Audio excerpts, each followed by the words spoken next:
You want a great one-pan meal? I know you do, and it's fall, so you want something nice and warming and delicious.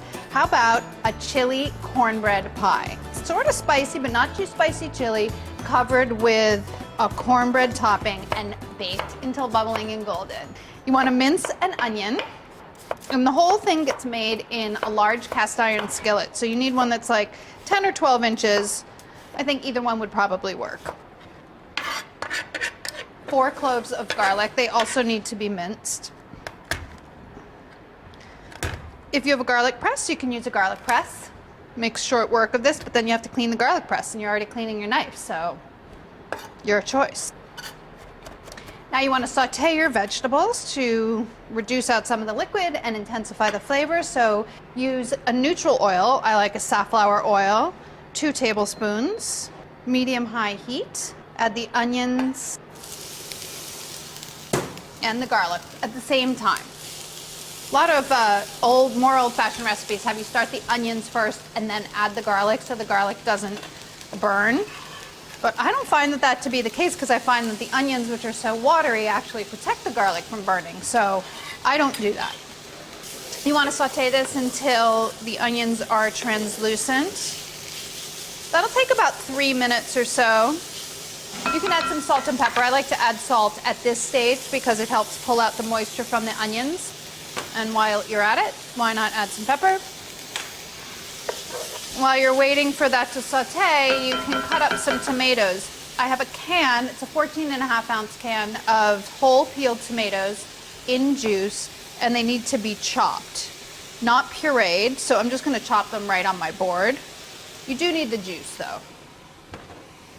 Some people don't like to make a mess on their board with tomatoes, so you can use scissors and just chop them right in the can or in the bowl if you want to, but that makes my hand hurt. Also in a food processor too, I guess. Cooking is all about timing. I like to make sure that I'm utilizing all my time in the best possible manner, so getting things done ahead of time is not always the most efficient way. Back to the onions. They're starting to look good, I think. So at this point, you can add 2 medium carrots that are cut up into dice, and then give them a stir, and then to that add 2 tablespoons of chili powder. Medium spicy, not too spicy, otherwise you'll be in pain while you're eating this. And 2 tablespoons of tomato paste. Sure, I've told you this before, but buying tomato paste in a tube is fantastic if you're only using a tablespoon or so at a time, because you can put it right back into the refrigerator like this. I like it. Stir that around, cook out the spices a little bit to mellow the flavors and to intensify the sweetness of the tomato paste. And then you want to add your beef. It's 2 pounds of ground beef. I like organic, I like grass-fed. If you can get those, get them. If you can't, I understand.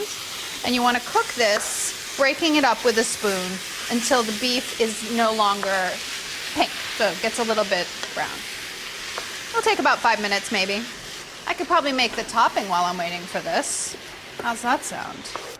La! In this bowl, I have 3/4 of a cup of fine cornmeal, 3/4 of a cup of all-purpose flour, and a tablespoon of sugar. And to that, I'm going to add 1.5 teaspoons of baking powder and 1.5 teaspoons of coarse salt, and whisk those together. It's a very simple topping. You could actually probably just double this and make it into an actual cornbread if you wanted to, but it's so delicious on top of this. Then add 1 cup of buttermilk, 2 large eggs. I probably should whisk them ahead of time, but I'm not. So there, take that. And then 2 tablespoons of melted, unsalted butter. And that's it. That's your topping.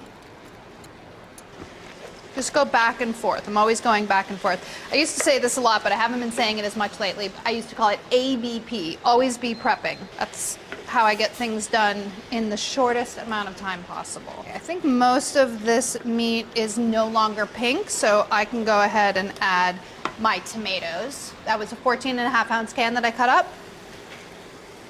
and a can of pinto beans that have been drained. It's also like a 14, 15 ounce can. You drain them and rinse them. This is a lot of food. This is food from my family. It would probably last like 2 days. But I would also eat this leftovers for breakfast with an egg on top. It's so good.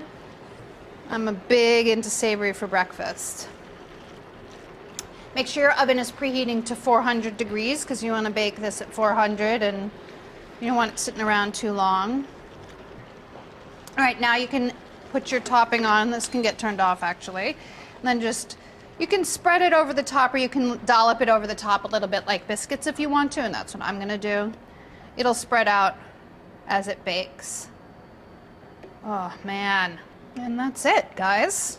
Well, I mean, that's not totally it, because it has to bake for about 20 minutes in a 400-degree oven. Heavy but delicious. Well, let's see, is it delicious? I mean, I shouldn't speak before I taste, right? All right, I'm gonna taste. Oh. Ah, yay. Makes me happy. Yum. Oh my God.